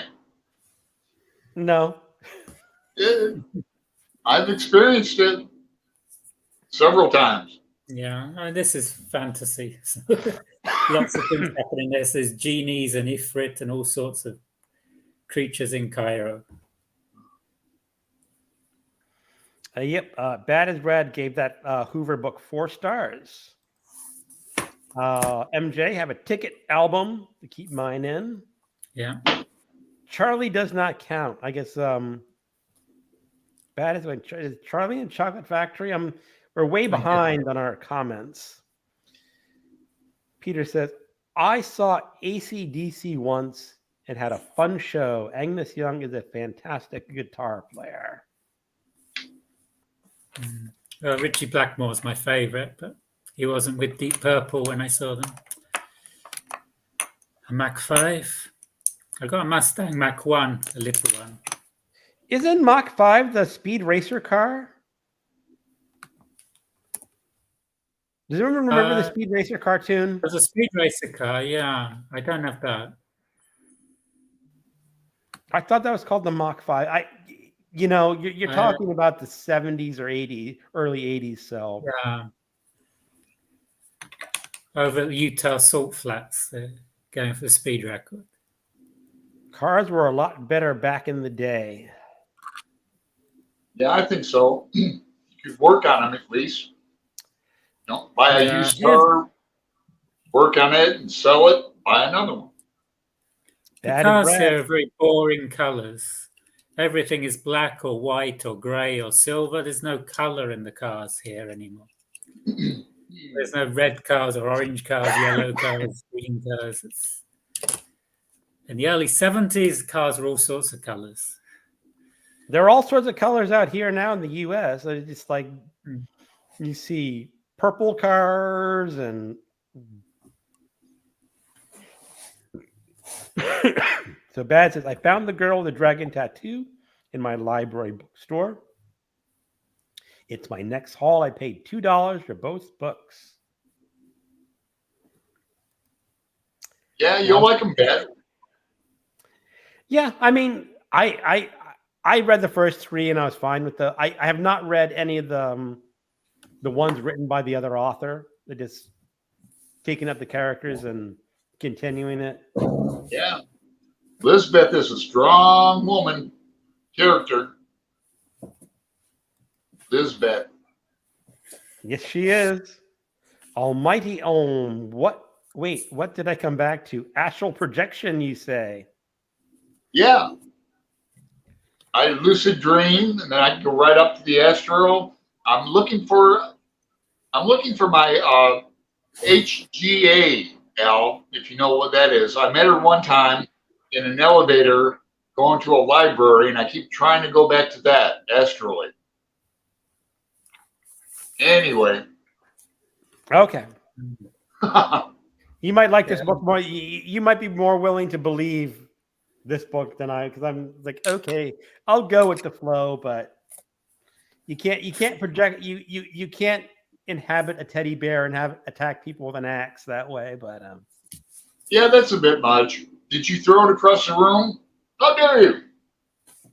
I'm done with you. No, it was like a 5-foot teddy bear. So one of those giant teddy bears, you know. Teddy bears are scary. Okay. Especially if they're animated. Oh my God. Now I'm going to have a bad dream about that. I was up and down all last night. I was talking to Jim last night. You know, it was at noon Georgia time, and it was like probably, I don't know, 3 a.m. I was talking to MJ last night at, 5. So 5, it was, 2, 3, 4. She gets up early. So it was like 2 a.m. my time, and I'm talking to her on YouTube. And I can say very safely at 2 a.m. I am almost always asleep. yeah. Yeah. Sometimes I'm in bed by like 9 o'clock. So if I go to bed by 9, I'm up again by midnight. I read Why We Sleep by Peter Walker, I think. And since I've read that, I'm religious with my bedtimes and getting up. It's like going to bed at midnight, getting up at 8 every day. Yeah, I wish I could. I have sleep apnea, though, and that's one reason. Yeah, well, sometimes I wake up early and can't get back to sleep, which is a problem. The thing is, I can't sleep much past 7, and that's not because I don't want to. Is that if I try to sleep much past 7, I'm going to have my toes attacked. Oh, you can't, yeah. My cat's going to wake up, and she's smart enough to know that she can cuddle with me and I'll sleep. But if she sticks her claws in my toes, that's a sure way to get you up. that's a sure way to get me up.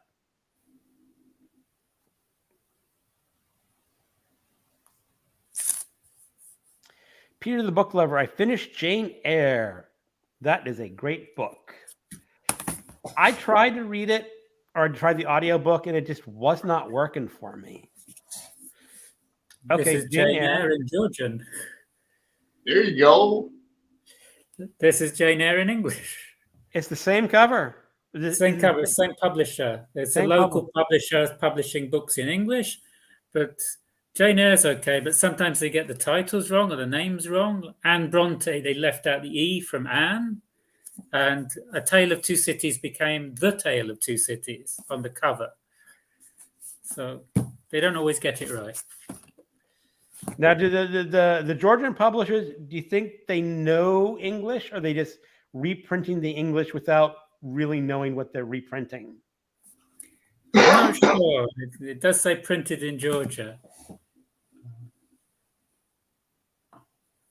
I've shown this book a few times on my channel, The Secret of Another Desert. It's a Georgian book translated into English, and it's really bad. It's a romance, which isn't really my jam at all, but it talks about Buddhist monks being in the Sahara Desert. The heroine's brother hires a car from Cairo and drives right across the desert to Libya, as if that would be possible. And it's so many mistakes. Sometimes we pilgrim through the desert. We pilgrim. This is not a verb. It's not. This is. So yeah. Is that like a very small publisher? It's one of the major ones here, Palitral, who also does these ones. Okay. Shalom. They're publishing a lot of classic English books now because they're out of copyright. Out of copyright, yeah.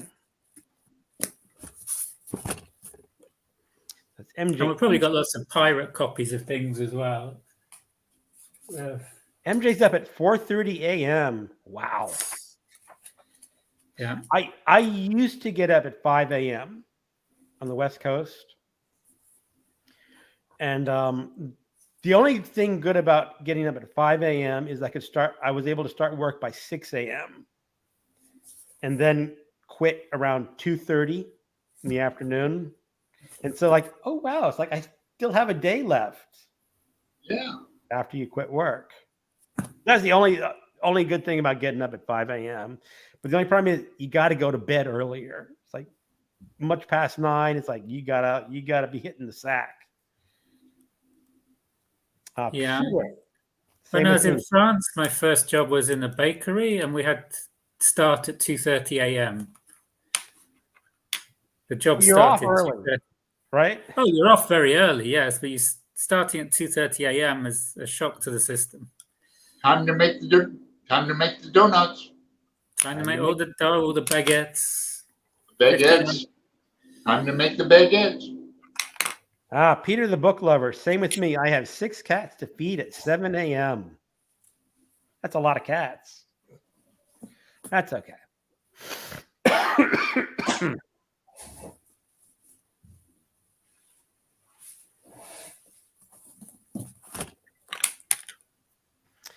So MJ, 4:30 to 5:30 a.m. is dedicated reading time, then gym, work, etc. Well, everyone, when I was doing that 5 a.m., my idea was I wanted to start work just as soon as possible after getting up. And then, like you said, get off early. And MJ is usually good to 10 p.m. MJ, I barely make it to 10:30 sometimes. And like I said, I sleep to 6:30 or 7. So a lot of sleep. Bad as red. I worked at Dunkin' Donuts, so early it was. Jane Eyre has a great ending. MJ, I have never seen more baguettes than over 3 days in Paris. No joke. Yeah. I guess everyone's taking their baguettes home early in the morning. Yeah. The baguette just has 4 ingredients. There's wheat flour, salt, yeast, and water. That's it. So you have to eat it in a day. There's no preservatives. So if you have it to the next day, it goes all hard because if you eat it fresh, it's perfect. Oui, oui. Peter the book lover, 3 kittens. Well, I wonder if Peter's doing fostering or something. He just says, he says he has 6 cats. And now he says 3 kittens. My 3 cats are now just 2 or 2 years old, and one is 7 years old. So, but still, they can run around the house like maniacs. This is the first time I've lived with a dog. I've lived with cats before. This is the first time I've lived with a dog. So it's a new experience. Now, are you the dog walker, or is your No, no, I don't walk the dog. It's usually Hatto, my wife, who walks the dog. But we try to persuade the kids that sometimes it's their turn to walk the dog. But they like having a dog, but actually doing the walking of the dog, that's another story. They see, when I had my dog, I loved to walk my. It was like some of my favorite times of the day was getting up, early in the morning, walking the dog. I'd put on my audiobook and take him for a walk. And then after I got off work, I'd take him for another walk, put on my audiobook again. And then in the evening, I'd give him a third walk. And it was just very peaceful. I mean, it's very relaxing to walk your dog when he's behaving. He did not always behave. Abby's a beagle, so she follows scents. She's very... If there's a scent, she'll try and follow it. And Well, it doesn't matter where you want to take her. My dog was part beagle, and he loved to howl at everything walking by. He just lift his snout into the air and release this incredible bray of... Oh.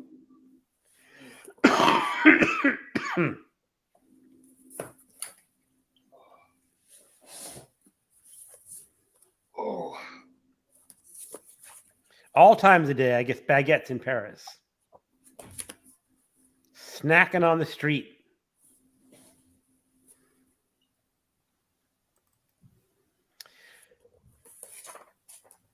And we get lots of pirate copies as well of books. This is an Agatha Christie. It's not well put together, but it's in English. A lot of the textbooks for the English language, they're pirated in Iran, which could be funny because if you compare the original with the pirated version, sometimes if there's even like if you got a picture of Adele, it's been censored in the Iranian one, so you end up with Mick Jagger instead of Adele, and it doesn't make sense with the text because she's showing a little bit of leg. It's not suitable for the Iranian audience. Oh, the you can't see Adele's leg. But they substitute Adele for like a male singer. It's really bizarre. Oh. Because these are pirated copies of the English language books for learning English, but because they're printed in Iran, there's certain things they can't have. And they can't have boyfriends and girlfriends. You can't have them. No, it just has to be friend. You can't have boyfriend or anything like this because you don't have these relationships before marriage. You get married and then you have a wife or a husband. And you're not allowed to date the woman you're going to marry first. No. No, it's all arranged marriages, right? Right, that's what I was going to say, because your parents pick them out. Man, what a crazy place to live. Now, Jim and I were talking about, I can't pronounce his name, but the Kite Runner, that author. Khaled Hosseini. I've read like 3 of his novels, and I really enjoy them. Yeah, that's Afghanistan. That's even crazier than Iran. Oh. That's the next one along from Iran. Iran and then Afghanistan, then Pakistan. These are... Yeah, my geography, like I made a faux pas, what I say one time, Jim, about Auschwitz, that in Germany. Well, yeah, it's in Poland, you mean? Yeah. Sometimes my geography isn't all that great. Yeah, when you talk about like Afghanistan, like especially like in The Kite Runner, another book, you got a peek at the early days of Afghanistan, and it sounded like a really interesting place to live at one point. Yeah. I mean, this is talking of Auschwitz. This is me at Auschwitz. Oh. Wow, man. I was there in 2004. I mean, I hate to say it, it sounds weird, but I'd love to visit there, or the Holocaust Museum in Washington. We have a Jewish museum here in Portland that's pretty big. It's only about 5 years old. They have a cafe there and that, but they show movies and things like that. I've never been inside it. I've walked around it, Yeah. but yeah, how horrific. Yeah, it's a very sad place. You don't hear anything. They say that the Jewish inmates used to like watching the birds, and then the guards would electrify the fence, so the birds, the first ones would die, and then the rest would know to steer clear of the camp. And going there, you see the full scale of it. It's such a large area, Buchenwald, the second Auschwitz camp. And they also don't tell you about the gypsies. They don't tell you about the Roma, the guides. They tell you about the Jews who get killed. They tell you about the Polish who get killed, but they don't say anything about the Roma. And the Roma and Sinto, there's 200,000 killed at Auschwitz. And there's not a lot of books about them because, again, it's an oral tradition. They didn't write many things down. The Jews who survived, they wrote down the memoirs, so we know about that. Right. You have Primo Levi, Eli Wiesel, and a couple other really famous memoirs from there. It's just there's lots of from the Jewish survivors. They were very literate and they wrote down their survival. But the Roma, there's still prejudice against the Roma and the Sinto in Eastern Europe, and they tried to gloss over that. They were kept in Block 13 in Auschwitz. Tattooist. I enjoyed this novel. Yeah, that's an Australian writer. Yeah. That was a surprise for me. I really enjoyed it. I mean, if you can say enjoy it, but it's a good novel. So Peter the Book Lover, 2 homeless kittens became 5. The original cat hates them all. I've often talked about volunteering for an animal shelter. Just I'm retired and something to do, but I know for a fact I can't do that because I'd be coming home with all these homeless cats or dogs. And plus, there's a sad side to the shelter too. Well, in Portland we have no-kill shelters, but everywhere else, I mean, like in the jail in Phoenix, it was right across from like the animal shelter, and I hate to kind of bring it up, but I guess I will. You could smell the when they have to get rid of the animals. Very sad. So I couldn't work in a shelter for that reason. Yeah. Well, the shelter, at least in Fredericksburg, is actually a bit opposite. Is that they actually reach out to shelters in other parts of the country that are kill shelters.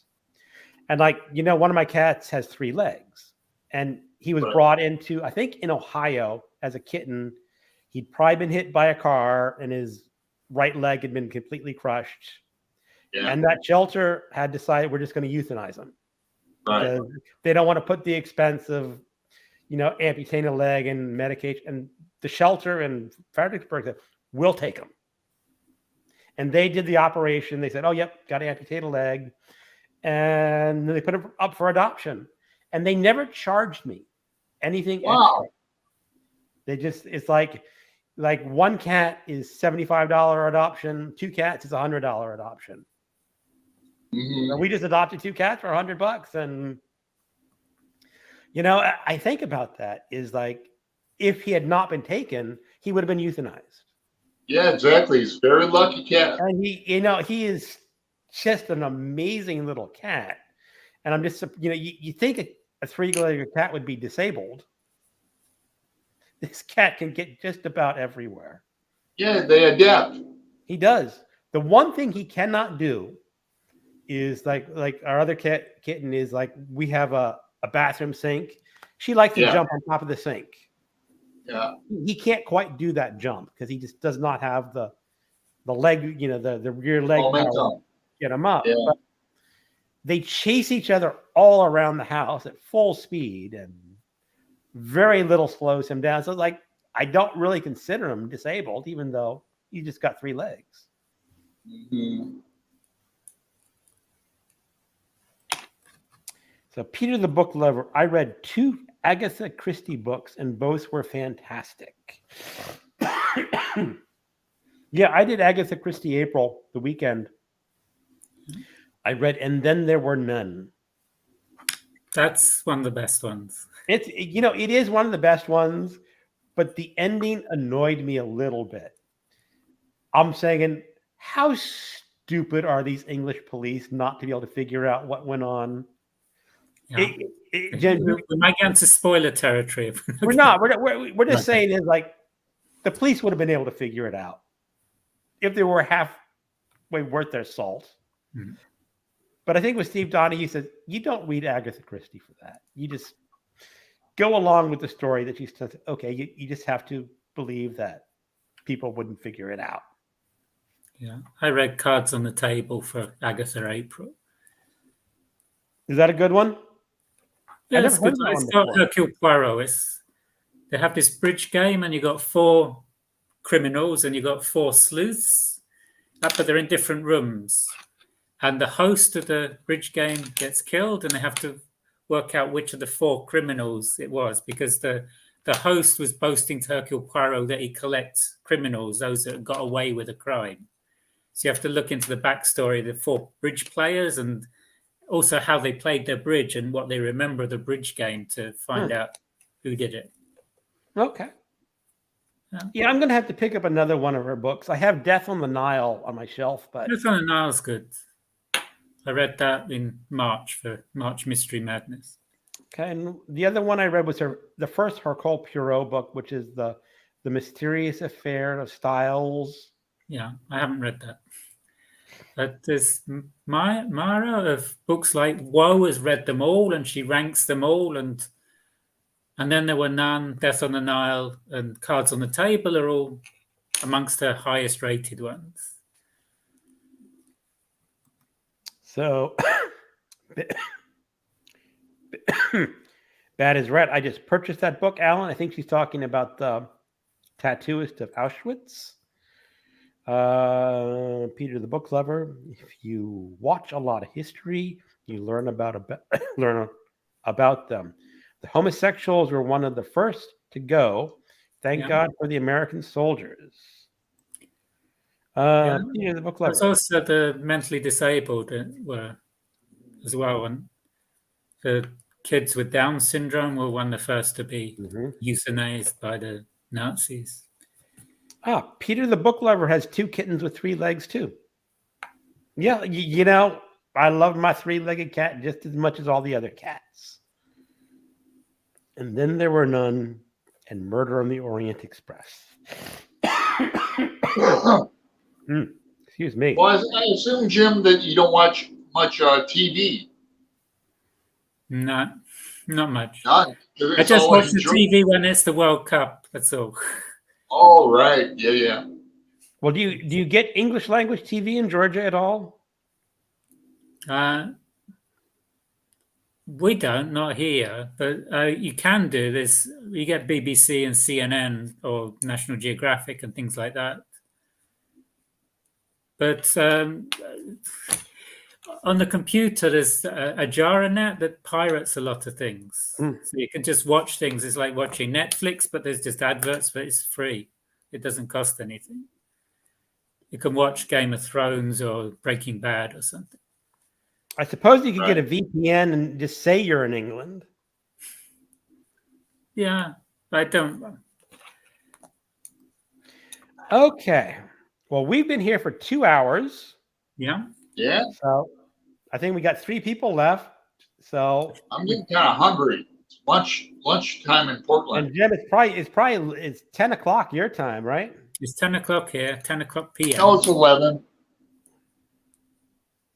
No, it's 10 p.m. here. It's 11 a.m. in Georgia. So I'm thinking we should probably wrap it up. Okay. Yeah, this is one of the best shows ever. Yeah. Any last comments? Okay. No last comments? Well, again, if you want to be on the live show, just let us know. Yeah.